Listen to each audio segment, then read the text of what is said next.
প্রিয়সুধী, আপনারা শুনতে পারতেছেন এখানে একটা গানের সাউন্ড আসতেছে। যে গানের সাউন্ডটা আসতেছে ওই ঘরের পিছনে আমাদের কয় নদী, সেখান থেকে কিছু লোক আছে যারা পানিপথে মাজার জিয়ারতের নামে ব্যানার টাঙ্গিয়ে স্পিকার নিয়ে, মহিলা শিল্পী নিয়ে গান বাজাইতে বাজাইতে তারা বিভিন্ন মাজারে যায়। যাওয়ার পর তারা আসার সময় এবং যাওয়ার সময় গান বাদ্য করে।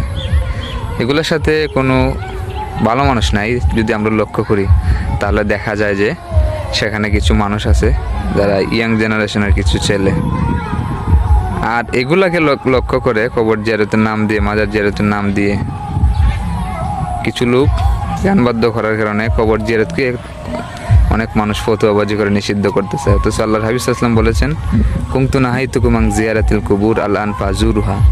আগে তোমাদেরকে কবর জিয়ারত করতে নিষেধ করতাম, তোমরা এখন কবর জিয়ারত করো। তাহলে বোঝা গেল আল্লাহর হাবিব সাল্লাল্লাহু আলাইহি ওয়াসাল্লামের এই হাদিস দ্বারা কবর জিয়ারত করতে একসময় নিষেধ থাকলেও এর প্রেক্ষাপট রয়েছে। পরবর্তীতে আল্লাহর হাবিব সাল্লাল্লাহু আলাইহি ওয়াসাল্লাম অনুমোদন দিয়েছেন। কবর জিয়ারত করা নিষিদ্ধ কিছু নয়। আর এই ধরনের কাজ যারা কবর জিয়ারতের নামে করে, নিঃসন্দেহে এটা হারাম কাজ, গর্হিত কাজ, ইসলাম সমর্থন করে না। তো শরীয়তসম্মত পন্থায় আমরা যে মৃতবাসীর ইসালে সওয়াব করি, কবরবাসীর জন্য দোয়া করি, পবিত্র কোরআনুল কারীমের কিছু অংশ তেলাওয়াত করে তাদের ইসালে সওয়াব উপলক্ষে, সেটা নিঃসন্দেহে জায়েজ এবং উত্তম কাজ। আর মানুষ মরণের পরে সমস্ত আমল বন্ধ হয়ে যায়, 3টা আমল খোলা থাকে। এর মধ্যে একটি হচ্ছে ওয়ালাদুন সালিহুন ইয়াদউ লাহু, নেক সন্তান যখন তার মাতা পিতার জন্য দোয়া করে, সে দোয়াটা আল্লাহ পাক রব্বুল আলামিন কবুল করে নেয়। তাহলে এই ধরনের কাজ যারা করে নিঃসন্দেহে সেটা গুমরাহি কাজ, আর এই কাজের সাথে শরীয়তের কোনো সম্পর্ক নেই। শরীয়তে প্রকৃতপক্ষে কবর জিয়ারতকে সমর্থন দিয়েছেন এবং একটি সুন্নাহ বাকি আল গারকাত জান্নাতুল বাকি, যেখানে আল্লাহর হাবিব সাল্লাল্লাহু আলাইহি ওয়াসাল্লামের 10,000 সাহাবী শায়িত আছেন, সেখানে আল্লাহর হাবিব সাল্লাল্লাহু আলাইহি ওয়াসাল্লাম নিজে জিয়ারত করেছেন।